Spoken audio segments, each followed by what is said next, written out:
Today we have a plethora of exciting news about Cyberpunk 2077, including the upcoming update 2.0. We'll discuss many incredible features that will arrive not with Phantom Liberty, but with update 2.0 on September 21st to the base game. For instance, the overhaul of the loot system, new weapons during the main storyline, initial impressions of path tracing with DLSS 3.5, and several awesome projects that will help pass the time while you wait. So it's packed to the brim, let's dive right into the video. Let's kick things off with an article from PC Gamer, because they said forget Phantom Liberty, Cyberpunk 2077's free 2.0 patch is a staggering upgrade on its own, and I picked some excerpts from the article that I want to show or share with you. Because they said, last month I declared that Cyberpunk's 2077 Update 2.0 looks so big that you should probably just start a new game to experience it. Allow me to put my money where my mouth is. I spun up a new save with the upcoming 2.0 update installed. What will Cyberpunk be like for new players going forward? And I think that's a very good question, and one that you guys always ask me, because you want to know, should you start a new character and start a new save game, or can you play your old character on your old save? Of course you can, but what I've seen so far, many people recommend starting fresh with a completely new experience. And that's also exactly what PC Gamer says. Pretty darn different. It turns out quests are the same, but the way you play has changed drastically. I'm not even done with the prologue yet, but I'm convinced start a new game, because this is not the RPG you played 3 years ago, and that's really good news, because it seems like a lot has been done and a lot has changed, and that's obviously a very good thing. And then they go on and talk about how the perk system has been revamped and how this is changing the game. The very first perk I unlocked was not a 3% damage buff, but a passive ability called Slippery that makes enemy more likely to miss me while moving. Branching of Slippery are perks that let me shoot while sprinting, combat slide farther and climb faster. Around level 7 I unlocked the next branch of perks, and now I can dash around the battlefield like a Dragon Ball Z character and deflect bullets with katanas, and man, it sounds awesome. I can't wait to play it. And to summarize this, they say it's like CDPR has finally uncorked Cyberpunk's potential as an FPS RPG and figured out that making V a total badass is okay. And yeah, I totally agree, and I can't wait to play around with that. And then they also listed some more Cyberpunk 2.0 highlights. Cyberware works differently too, they say, and it's great. You can install way more of it, but you're limited by a total cyberware capacity. I have a max capacity of around 40 now, and installing a new set of eyes might take up 8 to 10 of that capacity. They also say clothes are just clothes now. Wear whatever you want, because clothes have zero armor value. Instead, armor is installed via a new cyberware category, which just makes way more sense, of course. Yeah, and I totally agree with that. It doesn't make any sense that a tank top has a way more higher armor value than, for example, an Arasaka chest plate or something, like it was before. And then there's another really cool piece of information, because there's another new progression system separate from perks. These are just called skills. There are 5 categories: Headhunter, Netrunner, Shinobi, Solo and Engineer, and they automatically grant unique milestone upgrades just by earning XP toward that playstyle. So similar to the skill upgrades we have right now, but there's a difference. The upgrades are largely stat increases, but some of them award extra perk points or modify abilities on the perk trees. Each one goes all the way up to 60 now. So we're not looking at 20 like it was before, we're looking at 60 skill progression points. That's massive. What do you guys think about that? Overall, less perks to allocate or put points into, but a much deeper progression system when you commit it to one playstyle. I think that's a really good change. Let me know in the comments down below what you think about it. If you're enjoying this video so far, a like would be greatly appreciated as it helps out the channel a lot.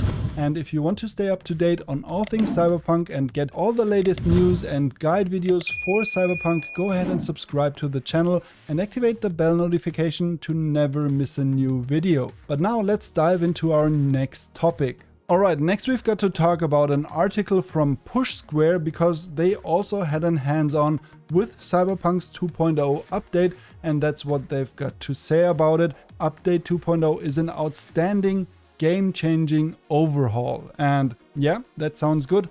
Let's delve deeper into the article. Cyberpunk 2077 has come a long way since we gave the initial PS4 version the most disappointing 3 of 10 review this website has ever seen back in 2020.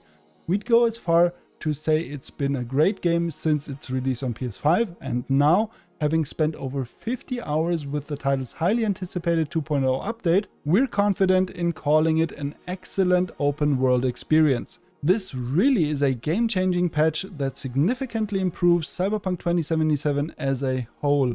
It sounds really awesome. Let's check it out even further, because they also have something to say about movement. Movement is more precise and aiming has a much better snap to it. This is obviously something that's hard to explain in writing, but the game just feels firm. Yeah, and that's a good thing. No more wonky animations or sluggish movement. That's always a good thing. By the way, if you want to read the full article, go ahead and check out the video description. I always link my sources down below. So if you want to check up on them and read it for yourself or read the whole thing, you always can. Just go ahead and check out the links. Next, they have something to say about the skill trees. In a way, the skill trees have been streamlined, but the sense of progression is massively enhanced. Every spent skill point has a clear effect on how you operate, and that's all important in a game where character progression is key. The process of leveling up and building your ideal merc is now truly rewarding, and yeah, that sounds really awesome. Next up, some information on enemy AI, and I'm really curious about that. Enemy AI has been adjusted as well, but mileage can vary. They say enemies will still funnel themselves through doorways one by one, practically begging to be headshot. And if you're playing stealthy, suspicious guards can still slowly walk around in circles as if they've got a big "please strangle me" sign pinned to their back.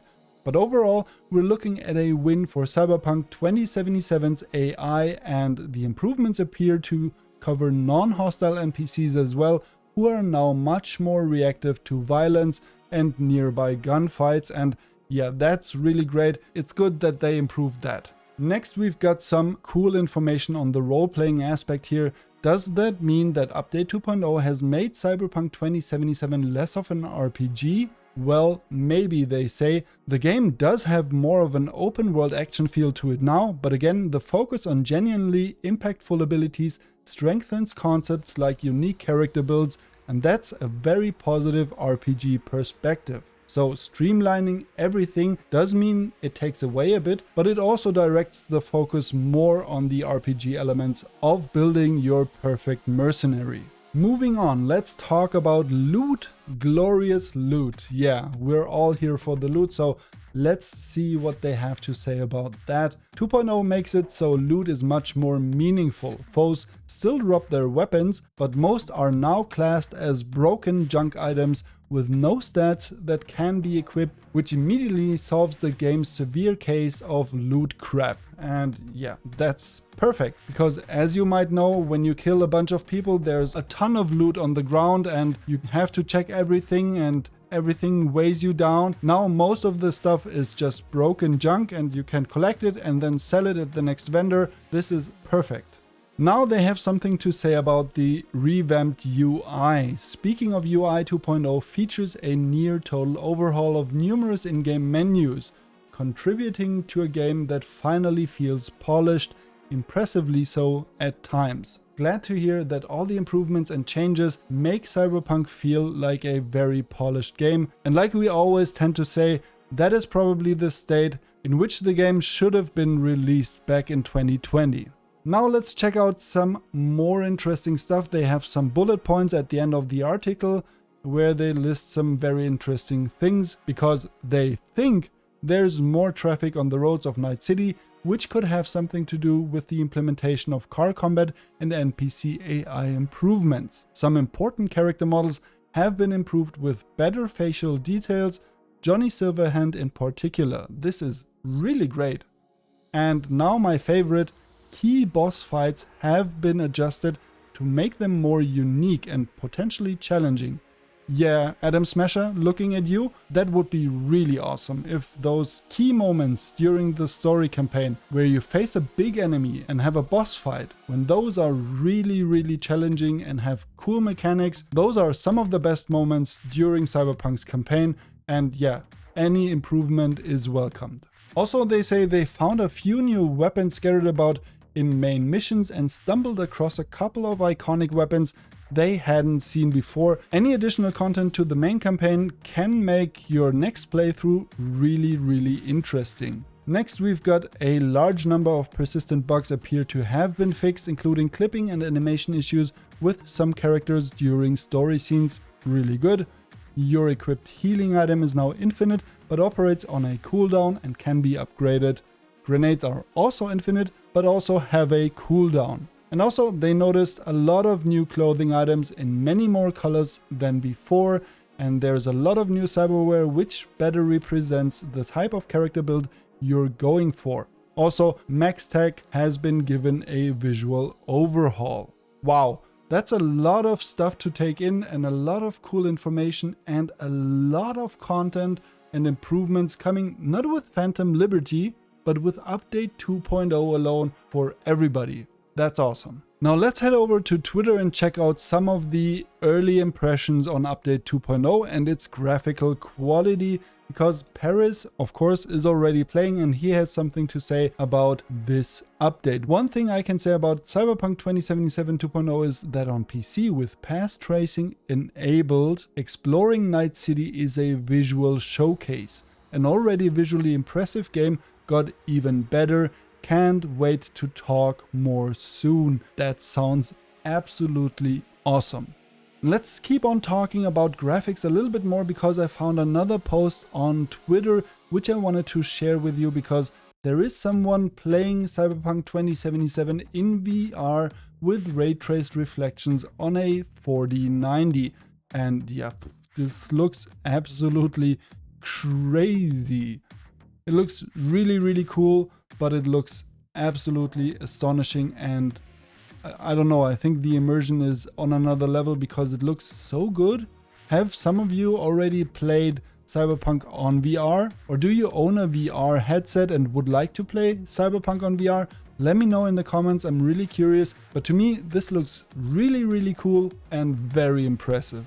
And if you're now wondering what you can expect on the base game when you get the update 2.0 or when you buy the Phantom Liberty expansion, then don't fret, because Medicamentos has a really cool infographic for you where he showcases what you get as free DLC right now in the game, what you can expect as a free upgrade when update 2.0 hits the streets on September 21st, and what you'll get when you pay $30 for the expansion. So go ahead and check out the link in the video description down below where you can find the infographic. That's a really cool and nice overview. Thanks for that. At the beginning of the video I promised that I will have some cool stuff for you to watch or to pass time until the release of update 2.0 and Phantom Liberty, and yeah, you should definitely take a look at this right here, because Cyberpunk 2077 shared this on their Twitter. They say, if you're looking for something to watch today, we know just the thing. Check out this documentary made by Francesco Fossetti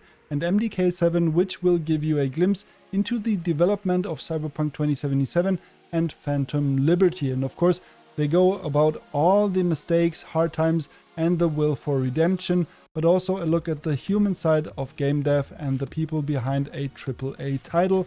And I think this is really interesting. I already took a peek inside and watched some minutes, and I think it's really well made and definitely worth a look, and probably a very good pastime until the launch. And there is another really cool project I can recommend, because there has been released a feature film for Cyberpunk which is 80 minutes long and fan-made by Jack, and this is all done in-engine with a mod that allows you to craft scenes and place characters and place camera movements, so everything can be displayed cinematically. Here you get a glimpse of how it's made. It's really impressive. They put this together themselves and animated it and voiced it, and I think that's really nice and impressive work. So go ahead and have a look for yourself over on YouTube. As always, the link is in the video description and it's definitely worth a look, and go ahead and show some love and support for this awesome project.